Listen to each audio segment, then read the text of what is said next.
저는 오늘 본문 말씀 사도행전 26장 30절로 32절 말씀을 통해서 다르게 사는 기쁨이라는 제목으로 주의 말씀을 선포하도록 하겠습니다.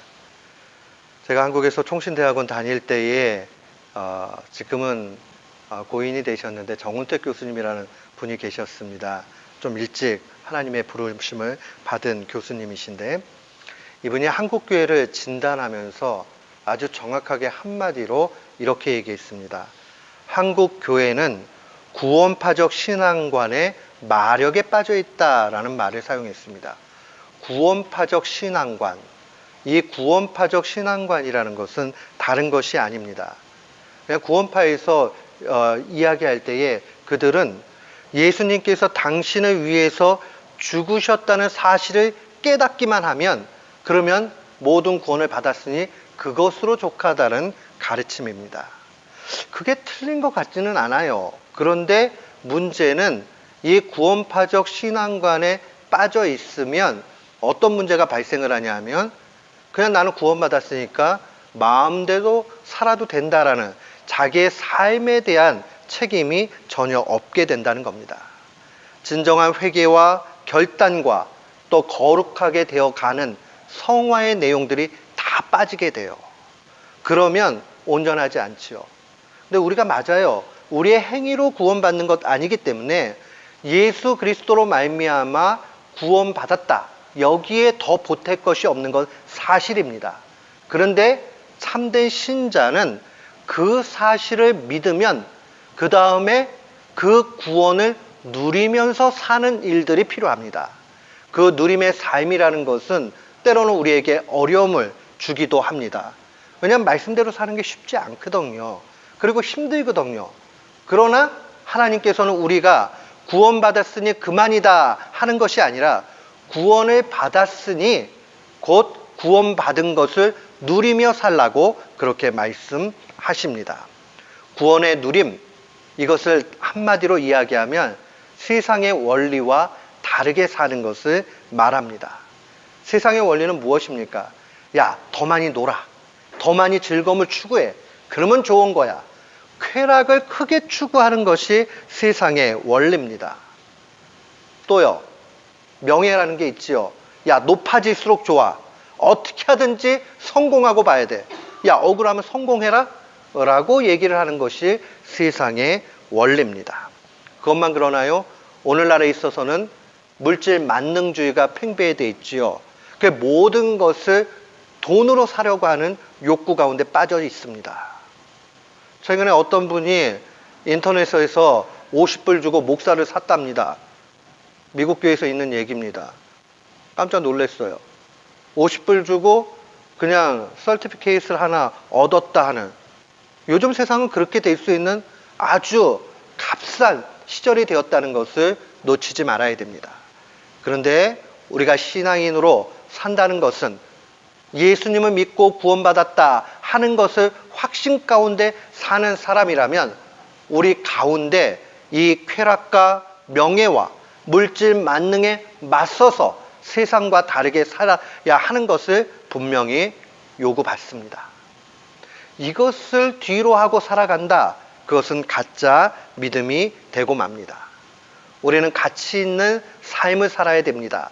가치 있는 삶은 세상의 유혹에 대해서 당당하게 그렇게 맞설 수 있는 신앙, 그 신앙의 삶을 말합니다. 여기에 그리스도인의 참된 자유가 있습니다. 눈치 보면요, 인생 사는 게 피곤해요. 근데 내가 담대하게 하면요, 안 피곤해요. 덜 피곤해요. 공부도요, 이렇게 하다 보면은 교수님, 선생님 눈치 보면서 이게 맞나 안 맞나 이렇게 하면요, 공부하는 거 재미가 없어요. 그런데 이거 분명히 내가 공부한 거 맞으니까 하고 열린 마음에서 능동적으로 가게 되면 좀 더 쉬워요. 직장에서 일도 마찬가지죠. 자기 위에 보스의 눈치를 맨날 살피면서 저 사람이 나를 어떻게 생각하지? 이러면 힘들어가지 못해요. 그러나 내 할 일 내가 당당하게 하면 눈치 볼 일이 없지요. 하나님과의 관계도 마찬가지입니다. 죄 짓고 내 멋대로 살고 그러면 양심이 마비된 사람이 아니면 자꾸 하나님 눈치를 본단 말이에요.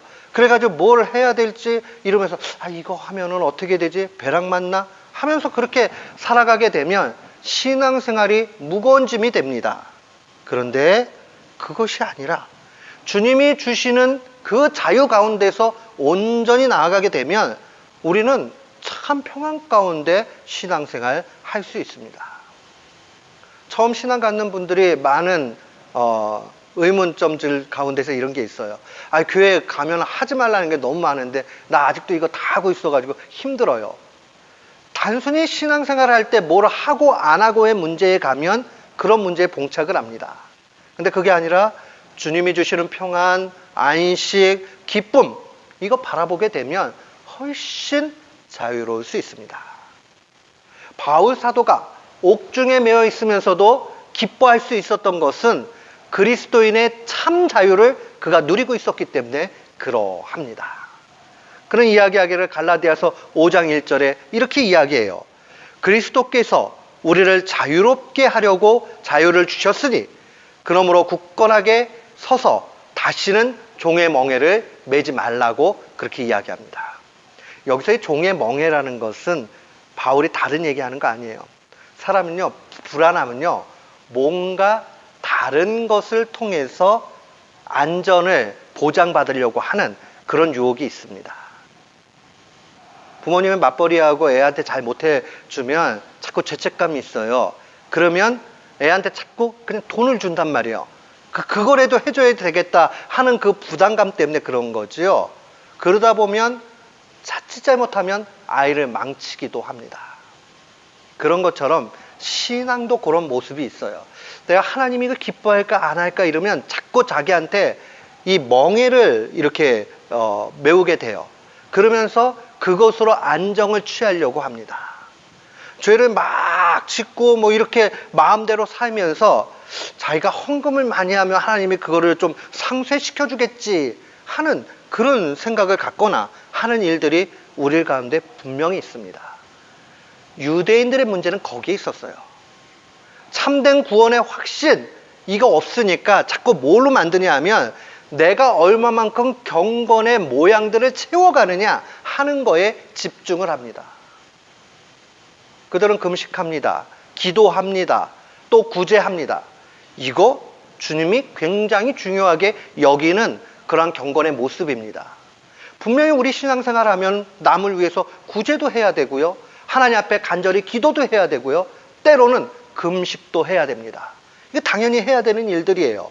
그런데 자꾸 불안하니까, 구원에 대해서 불안하니까 이거를 쪼개서 더 엄격하게 만들면서 기도는 하루에 3번을 해야 되고 금식은 어떻게 해야 되고 10의 1조는 어떻게 해야 되고 자꾸 그 방식대로만 간단 말입니다. 그러니 신앙생활 할 때 얼마나 힘들겠어요. 그걸 다 지키려고만 생각을 하니까. 그런데 신앙이 좋아지고 예수 그리스도를 발견하고 하면 이걸 기쁨 가운데 하게 됩니다. 주님이 너무 좋으니까 생각해 볼 때 하나님이 이걸 너무 기뻐하실 것 같으니까 그러니까 나도 마음이 좋아요. 그러면 자꾸 그거 시키지 않아도 하게 됩니다.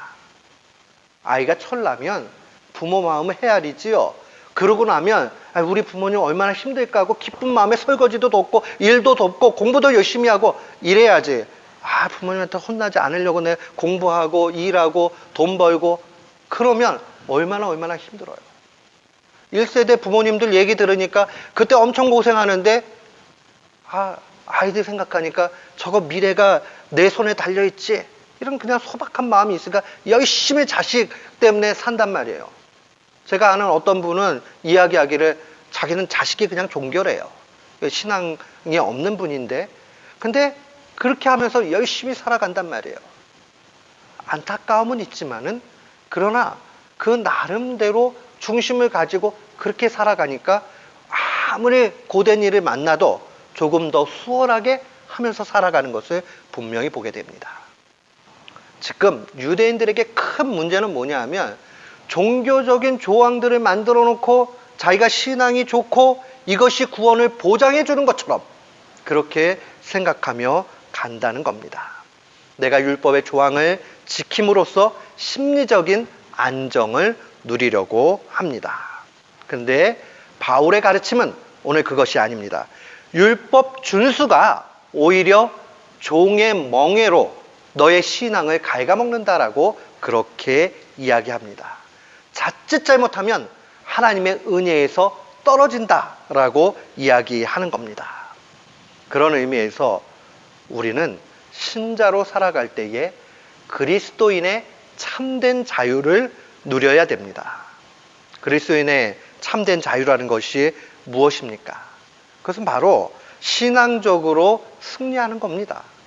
인생에서 성공해 보이는 거로부터 탈피해 가는 것을 의미합니다. 세상 사람들이 야, 저 사람 성공했어? 하는 그 기준에서 완전히 떨어져 나가서 그것 위에 있는 차원에서 살아가는 것이 바로 그리스도인의 자유입니다. 세상 사람은 어떤 가치를 둡니까? 야, 그 사람 직업이 뭐래? 오, 그거 괜찮네? 그 사람 한 달에 얼마 번대? 야, 돈 많이 번다. 좋겠다. 야, 그 사람 휴가가 1년에 며칠이래? 다 그런 기준으로. 차 뭐 타고 다니니? 집이 얼마나 크니? 어느 동네 산대? 이게 기준이에요. 그죠? 그런데 우리가 그거를 하면 안 된다 이 뜻이 아니에요. 단순히 그 차원에 머물러 가지고 우리도 주님 믿는데 주님, 더 넓은 집에 살기를 원합니다. 주님, 제가 더 성공하기를 원합니다. 이 차원에 머물지 말자는 겁니다. 주님이 은혜를 주셔서 넓은 집을 주시고 또 평안함을 주시고 그러면 감사함을 누리세요. 그러나 그게 아니면 안 주셔도 감사할 수 있고 만족할 수 있어야 됩니다. 구원받은 그리스도인들은 인생을 특별하게 살아가는 것, 그것으로 만족해야 됩니다. 특별하게 산다는 것이 무엇입니까? 그것은 바로 세상과 다르게 산다는 거예요. 세상과 맞서서 산다는 겁니다. 우리가 한 번 사는 인생 좀 독특하게 사는 것도 좋지 않습니까? 그럼 독특하게 산다는 게 뭐 어디서 세상 사람들이 야, 저 별나, 별종이야 그 얘기를 듣자는 얘기가 아니죠. 우리가 많은 것을 얻지 않았어도 우리가 내세울 것이 없어도 그러나 세상을 향해서 신앙적으로 당당하고 그 다음에 나아가게 될 때에 사람들은요 속마음 속에 진짜 그거를 부러워합니다. 우리가 그 사실을 놓치지 말아야 돼요. 그리스도인들이 안 하는 자유 가운데 살아가는 것을 부러워합니다. 사람들 괴로우면 어떻게 합니까? 보통은 친구 만나 술 마시고 또 너무 괴로우면 혼자 담배 피고 이런 걸로 풀어요. 그 사람들은 너무 괴로우니까 그렇게 가는 거예요. 그리스도인들은 주님 앞에 무릎을 꿇으면서 위로를 받으면서 주님을 바라보면서 그런 거 안 하는 자유 속에 살면 얼마나 좋습니까? 좀 달라야죠. 공부하는 학생들은 유혹 가운데 있죠. 나 조금만 공부하고 조금만 힘들고 그 다음에 좋은 점수 받으면 좋겠다. 직장인들은 나 조금만 일하고 많이 받았으면 좋겠다는 유혹이 왜 없어요? 우리 가운데 다 있어요. 그러나 우리는 조금 다르게 살아보는 게 어떻습니까? 그런 거 말고 정말 내게 주어진 사명이라 생각하고 이 사명을 즐기면서 감당하면서 하나님 앞에 살아가게 될 때, 좀 다르게 살아가게 될 때 그게 그리스도인의 참된 자유를 누리는 겁니다. 다르게 살게 되면 실제로는 진짜 기쁨이 그 안에 묻어 있습니다. 오늘 본문 말씀을 보십시오. 아그리파 2세, 아그리파 왕 앞에 또 베스도 총독과 그의 누이였던 버니게가 함께 있습니다. 또 거기에는 많은 종교 지도자들이 모여 있었습니다. 이 사람들이 신문하다가 보니까 이미 결론이 났어요. 돌아가면서 얘기를 하기를 야, 그 사람은 바울은 사형당하거나 아니면 매여야 될 아무런 이유가 없다라고 합의된 결론을 냅니다. 그러나 마지막 32절을 보면 이런 고백이 나오지요. 아그리빠가 베스도로 일러 가로되 이 사람이 만일 가이사에게, 우리 호소했다라는 말은 항소를 한 걸 얘기합니다. 법적으로. 내가 가이사 앞에서 신문을 받겠다 하는 그 일들을 하지 아니하였다면 석방될 수 있었을 것이다. 놓일 수 있었을 것이다 라고 그렇게 이야기합니다. 지금 괜히 로마 시민권 가지고 가이사에게 재판받겠다고 해가지고 지금 여기에 억류되어 있는 겁니다. 이게 다르게 사는 거예요. 보통 사람들은 어때요? 매여 있는 거 좋은 사람이 누가 있습니까? 그러니까 다 얼른 매여 있는 데서 벗어나려고 그렇게 하겠지요. 이 법정에 서는 것도 스트레스지만은 이 감옥에 매인다는 것은 얼마나 큰 괴로움인지 몰라요. 그리고 바울과 같이 복음을 위해서 자기 잘못 없이 그렇게 억울하게 옥에 들어가게 되면 견딜 수 없습니다. 제 가까운 후배 중에서 미국에 와서 제일에 갇혀 1년 동안을 고생한 친구가 있습니다. 같이 공부하던 학교의 전사님 아이를 갖다가 잠깐 봐줬어요. 왜냐하면 그분이 또 일을 하러 가고 막 이렇게 하니까 아이를 다 돌볼 수가 없으니까는 좋은 마음에 돈 한 푼 받지 않고 몇 개월을 봐주다가 그 다음에 그날 아이를 갖다가 잘 데리고 있었는데 그 다음에 집으로 이렇게 갔는데 아이가 약간 경기같이 이렇게 됐나 봐요. 그래서 911이 오고 경찰이 오고 이렇게 되면서 이 전사님이 억울하게 차일드 어뷰즈 한 것 같이 그렇게 돼가지고 정말 1년 동안 갇혀 있었어요. 그리고 나중에 배심원 해가지고 만장일치로 해가지고 무죄로 석방을 됐지만은 전 지금도 이 전사님한테 거기에 있었던 얘기를 잘 묻지 못합니다. 저랑 아주 가깝기 때문에 제가 농담도 할 수 있고 물어볼 수 있어요. 근데 그 트라우마가 얼마나 큰지요. 근데 최근에 아이가 넷째가 생겼어요. 넷째가 생겼더니 이제 아이를 좀 안을 수 있겠다. 그 전까지는요, 이 조그만 깐난쟁이를 이 아빠가 못 안는 거예요. 이 트라우마가 너무 심해가지고. 그 감옥에 갇힌다는 건 그만큼 고통스럽고 힘든 일입니다. 근데 그 가운데서도 바울 사도는 기뻐하라고 얘기했습니다. 왜 기뻐할 수 있지요? 그는 하나님께서 뭘 요구하는지를 정확하게 마음속에 간직하며 살았기 때문에 그래요. 그는 다르게 사는 게 무엇인지, 다르게 삶의 기쁨, 그 원리를 알고 있었기 때문에 그러합니다. 바울이 왜 그 감옥소가 좋지도 않은데도 불구하고 가이사에게 항소를 해서 그렇게 해가지고 재판을 받고자 합니까? 그 바보 아닙니다. 똑똑한 사람입니다. 매여 있는 거 기뻐하지 않습니다. 머리 조금만 돌리면 야 하나님 내 자유의 몸을 주시면 더 많이 복음 전하고 갈 텐데 하면서 머리 굴릴 수 있어요. 그러나 그는 아주 단순했습니다. 단순한 순종이 그 중심 가운데 있었습니다. 우리가 잘 알지만 사도행전 23장 11절 말씀에 보면 그가 호련히 이 하나님의 음성을 듣습니다. 담대하라. 네가 예루살렘에서 나의 일을 증언한 것 같이 로마에서도 증언하여야 하리라 하는 메시지를 들었어요. 그러니까 그는 단순하죠.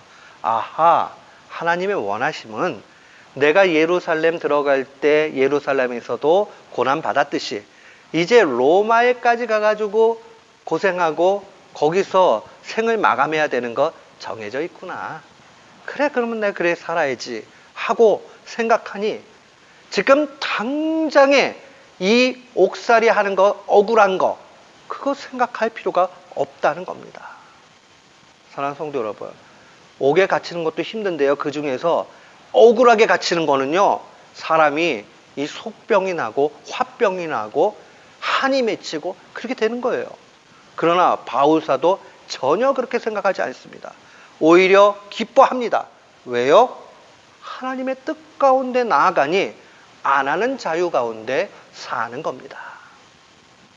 사람은요, 약한 부분들이 다 있어요. 어떤 사람들은 자꾸 남하고 비교하면서 야, 내 팔자야 하면서 그렇게 불평하는 사람이 있어요. 또 어떤 사람은 조금 남이 잘 되고 이러면은 자기가 그렇게 못된 거 때문에 열등감에 막 자꾸 자기를 고통스럽게 만들기도 해요. 그런데 그런 거에서 벗어나기 시작하는 게 참다운 그러한 그리스도인의 자유 가운데 시작이 됩니다. 그거 놓치지 말아야 돼요. 이거 놓쳐버리게 되면 정말 비참하고 힘들게 그렇게 삶을 살게 됩니다. 바울은요, 언제나 한결같이 자기의 시민권이 로마에 있는 것이 아니라 자기의 시민권이 하늘나라에 있다는 사실을 놓치지 않았습니다. 오늘날의 미국 시민권보다 비할 수 없는 것, 대단한 권한을 가지고 있는 것은 로마 시민권이었습니다. 수많은 사람들이 그 시민권을 얻고자 다양한 방법을 사용을 합니다. 그런데 그는 태어나면서부터 로마 시민권 갖고 있었습니다. 그러나 그것을 사용할 때에 자기 유익 위해서 절대 사용하지 않습니다.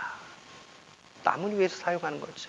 하나님을 위해서 사용했다는 사실을 분명히 기억해야 됩니다. 다르게 사는 겁니다. 우리에게도 이 모습이 분명히 필요합니다. 그는 아주 단순했어요.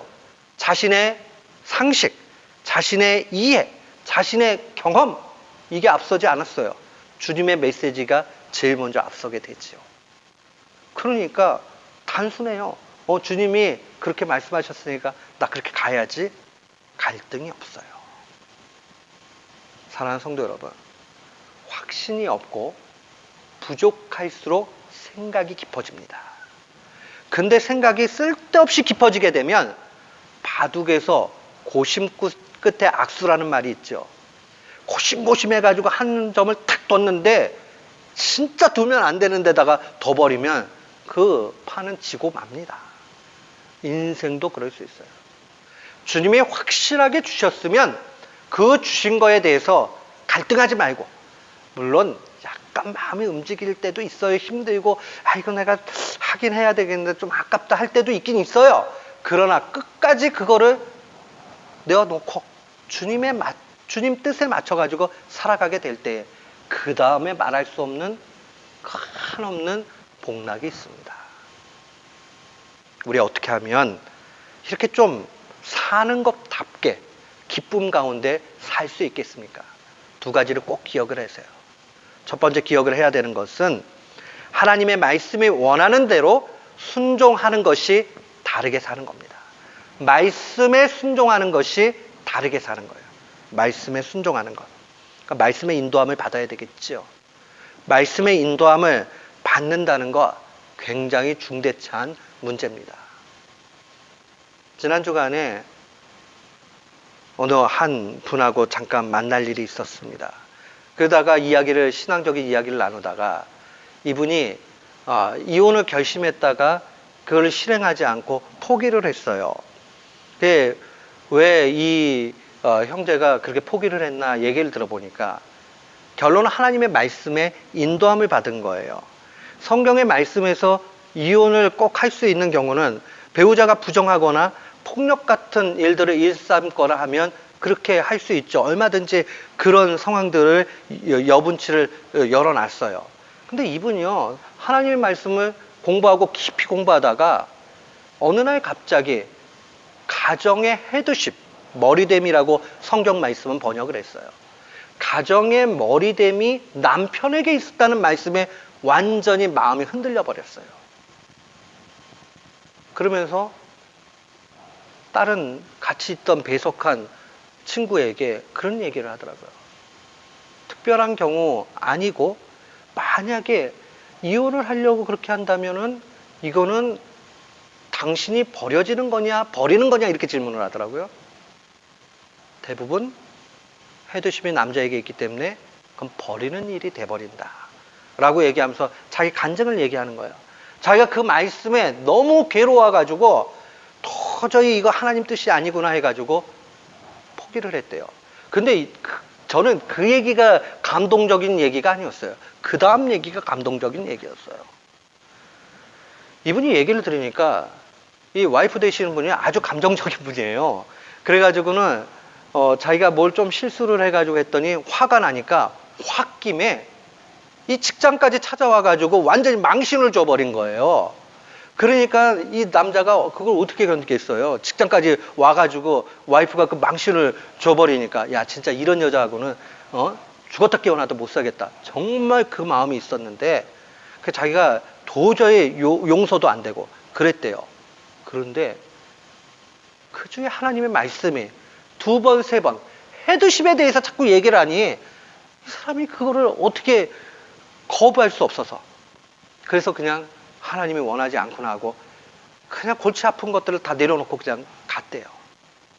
그러고 나서 지금 한 3, 4년 지났는데 결론은 무엇이냐 하면 그 하나님의 말씀의 인도함을 받은 것이 큰 은혜더라.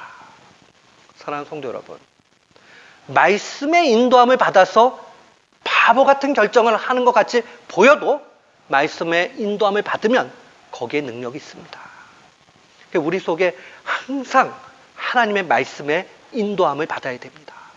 하나님 말씀의 인도함을 받지 않으면 우리는 우리 생각에 빠지게 돼요.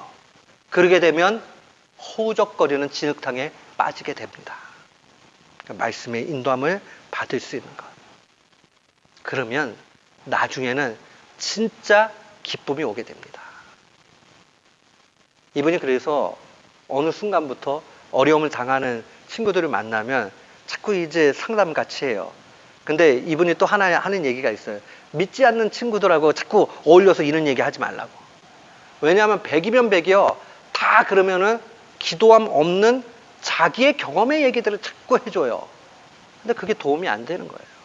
그런데 기도한 내용, 하나님의 말씀에 인도함 받은 내용 그대로 하면 나중에 후회가 없습니다.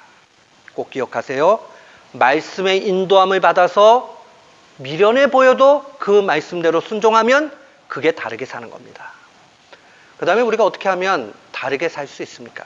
두 번째로 기억해야 되는 것은 자신의 이익이 아니라 하나님의 영광을 추구해서 사는 것이 바로 다르게 사는 것입니다.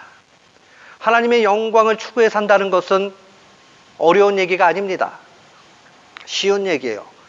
내 희생을 감수하는 것이 하나님의 영광을 위한 겁니다.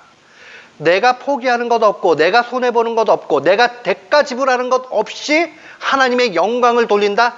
가짜입니다. 하나님 앞에 영광을 돌릴 때는요 반드시 나의 대가 지불이 있습니다. 그거에 대해서 아까워하지 않는 것, 그게 바로 다르게 사는 겁니다. 사도는 고린도전서 10장 31절에 이렇게 증거합니다. 그런즉 너희가 먹든지 마시든지 무엇을 하든지 다 하나님의 영광을 위하여 하라.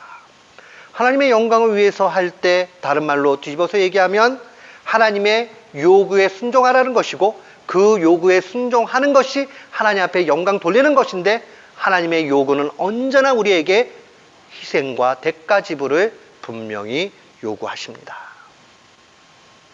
근데 그거는 소비가 아닙니다. 그것은 투자입니다. 여러분 투자하고 소비는 완전히 다릅니다. 우리가 그 재정 보고서를 쓸 때 투자든 소비든 다 지출 항목에는 쓰겠지요. 그러나 이 투자라는 것은 나중에 더 많은 프로핏, 이익을 내는 그러한 일이 됩니다. 다른 거예요. 아무리 똑같은 데 있는 것 같이 보여도 내용은 나중에 지나고 나면 완전히 다르게 돼요. 똑같지요.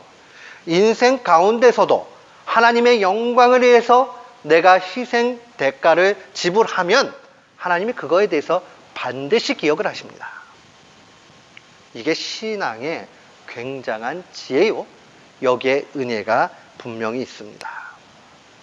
어떻게 하면 내가 희생 그냥 감당하면서 갈 수 있습니까? 늘 질문해야 돼요. 내가 이렇게 하면 하나님 정말 기뻐할까? 내가 요거 선택하면 하나님이 기뻐할까? 하는 질문 가운데 답을 내가 자꾸 해보면 그게 하나님의 영광이 됩니다. 여러분 우리가 살다 보면 갈등이 있죠. 자, 가족 간에 뭔 갈등이 생겼어요. 그렇게 했는데 내가 이거 갈등 때문에 싸우면 하나님이 기뻐하겠다. 그럼 그렇게 하세요. 근데 기뻐 안 하겠다. 그러면 내가 잘했냐, 네가 잘했냐, 뭐 했냐 이런 거 따지지 말고 그냥 하나님이 기뻐할 만한 거 그거 하면 되는 겁니다. 그게 바로 다르게 사는 거예요. 세상의 법정에 가면 옳고 그름 시비를 따져가지고만 가지요. 그러나 신앙의 차원의 먼저는 하나님이 뭘 기뻐하실까 하는 것을 먼저 봐야 됩니다. 그 다음에 하나님께서 12일을 꼭 따져야 되는 문제들에 대해서는 12일을 그 다음에 따지면 돼요. 근데 우리는 거꾸로 할 때가 너무 많아요. 12일을 따져놓고 그 다음에 일을 하려고 하니까 너무 힘들어요. 하나님의 영광을 추구하는 삶은 그런 것이 아닙니다. 정말 하나님이 뭐를 기뻐하실까? 사랑하는 성도 여러분, 근데 우리가 몰라서 못하는 게 아니지만, 못하는 게 아니라 알지만 안 돼서 문제라는 게 더 큰 문제예요. 그래, 우리가 다르게 살면 하나님이 기뻐하신다. 신자는 다르게 살아야 된다. 하나님 말씀의 인도함을 받아야 된다. 그리고 대가 지불하면서 살아야 된다. 이거 다 우리 아는 얘기예요. 근데 잘 안 돼요. 어떻게 하면 이것이 가능하겠습니까? 우리 한번 잘 기억을 해보셔야 돼요. 우리가 어떻게 하면 정말 말씀의 인도함 받고 대가를 지불하며 살 수 있겠습니까? 제가 종종 독일 신학자였던 본헤퍼 이야기를 합니다. 그분이 쓰신 유명한 책 가운데 하나가 나를 따르라 라는 책이 있어요. 거기 첫 번째 설교에 보면 귀중한 은혜라는 그러한 챕터가 나옵니다. 여기에 보면은 루터의 말을 인용을 합니다. 루터가 이런 말을 했어요. 죄를 범하는데 담대하라. 그러나 보다 더 강하게 믿고 그리스도 안에서 기뻐하라 라는 말을 했습니다. 아주 유명한 말이에요. 죄를 담대하게 지으라고 얘기를 합니다. 그런데 그거보다 더 강하게 믿고 그리스도 안에서 기뻐하라고 얘기를 합니다. 근데 이것을 주석하면서 이 보네퍼가 이런 얘기를 합니다. 사람들은 이거를 전제로 놓고 해석하기 때문에 문제가 된다는 거예요. 전제로 놓는다는 얘기는 뭐냐면, 그래, 죄를 그냥 마음껏 지어라 이렇게 전제를 놓고 하면 우리는 막 살게 된다는 거예요. 그런데 이거는 결론으로 와서 이야기해야 된다 이렇게 얘기합니다. 이런 고백은 어떤 사람이 할 수 있는 거냐? 정말요, 하나님 앞에 바로 살려고 아둥바둥거리면서 막 힘써서 스트러글 하는 사람. 그래서 정말 말씀대로 살려고, 문자 그대로 살려고 막 하는데 하다 보면 어떻게 됩니까? 안 된다는 거 자기가 알아요. 너무 힘들어요. 내가 누구 미워하지 말아야지. 내가 돈에 욕심 갖지 말아야지. 내가 음욕을 품지 말아야지. 막 이런 생각을 해가지고 막 싸우고 가는데 늘 넘어지는 자기 자신을 발견하면 좌절할 거 아니에요. 그렇게 좌절한 사람이 할 수 있는 고백입니다. 그러고 나면요, 야, 나는 안 될 놈이 하고 좌절이 돼요. 그리고 소망이 없어요. 그런데 그리스도께서 이 모든 일을 담당하시고 나를 용서해 주시고 자유를 주셨다라고 확신하게 될 때 거기서 돌파하게 됩니다. 싸워보지도 않은 사람이 요 얘기를 하면 방탕하게 살게 돼요. 근데 정말 바르게 살려고 아둥바둥 거리면서 하나님 앞에 매달리고 정말 나 그리스도인답게 살고 싶어요 라고 한 사람이 좌절하게 되면 담대하게 죄를 져라. 그러나 그것보다도 더 많이 그리스도를 믿고 그리스도 안에서 기뻐하라 하는 말씀이 얼마나 크게 다가오는지 모른다. 보네퍼는요, 본 사람이에요. 그걸 정확하게 본 사람입니다. 루터는요, 자기가 정말 사제로 거룩하게 살고자 얼마나 힘썼는지 몰라요. 심지어는 정신병에 걸린 사람과 같은, 그래서 현대 의학자들이 루터의 글이나 이 표현들을 보면 이 사람은 정신병자로 분류를 합니다. 그게 무슨 완전 미치갱이 정신병자라는 얘기가 아니라 그만큼 죄와 싸우면서 다른 사람보다 더 민감하게 그렇게 힘써 나갔던 사람이에요. 그러니까 나중에 고백하기를 담대하게 죄를 지라고 얘기하는 거예요. 그건 진짜로 죄를 지라는 얘기가 아닙니다. 그거보다 하나님의 은혜가, 하나님의 함께하심이, 그리스도부터 오는 은혜가 크다는 것을 이야기하는 겁니다. 이 말씀은 예수님께서도 동일하게 해준 말씀입니다. 주님이 귀중한 은혜에 대해서 이렇게 말씀하셨죠. 누구든지 나를 따라오려거든 자기를 부인하고 자기 십자가를 지고 나를 따르라 라고 말씀하셨습니다. 주님이 정말 하신 말씀이에요. 우리가 귀중한 은혜라 이렇게 얘기할 때는요, 그냥 주님이 주셨으니까 그만이다 하는 건 값싼 은혜예요.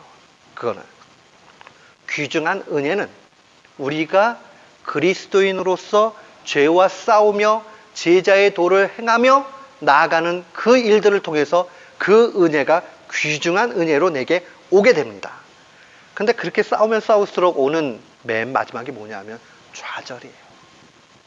죄와 싸워보세요. 좌절하게 돼요. 난 진짜 안 될 놈인가 보다. 내가 이렇게 하고 무슨 목사냐. 내가 뭐 이렇게 하고 그리스도인이냐. 정말 그 한숨과 탄식밖에 나오지 않아요. 근데 그 다음에 보여줘야 되는 게 마태복음 11장 30절 말씀입니다. 주님이 친히 하신 말씀이에요. 이는 내 멍에는 쉽고 내 짐은 가벼움이라. 아니, 주님이 주시는 그 주님 때문에 지는 짐과 멍에가 가볍다고요? 가볍죠. 왜요? 우리가 그렇게 힘써 싸워가지고 실패하는 그 과정 속에서 나중에 주님은 그거를 다 감싸가지고 우리를 일으키시면서 가면서 내가 힘써서 가니까 걱정하지 마라 라고 하니까요. 우리들의 이야기대로 와서 봅시다. 죽도록 죄와 싸워야 됩니다. 세상 사람들과 다르게 살아야 됩니다. 오늘날에 있어서는요, 특별히 물질과 싸워야 됩니다. 물질이 교회도 망치고, 물질이 사람도 망치고, 물질이 가정도 망칩니다. 재산 없는데 문제되는 교회 보셨어요? 재산 없는데 막 끝까지 악랄하게 싸우는 가정 보셨습니까? 유산 문제요. 조금만 있어도요, 그 감정 상해가지고 나중에 그 형제들 사이에서 다 갈라집니다. 교회 몇 푼 안 되는 그 재산이 있으면요, 그거 가지고 아웅다웅 하다가 다 그렇게 합니다. 그거 포기하고, 그거 그냥 손해본 사람 있으면 주님이 기뻐할 만한 그런 신자입니다.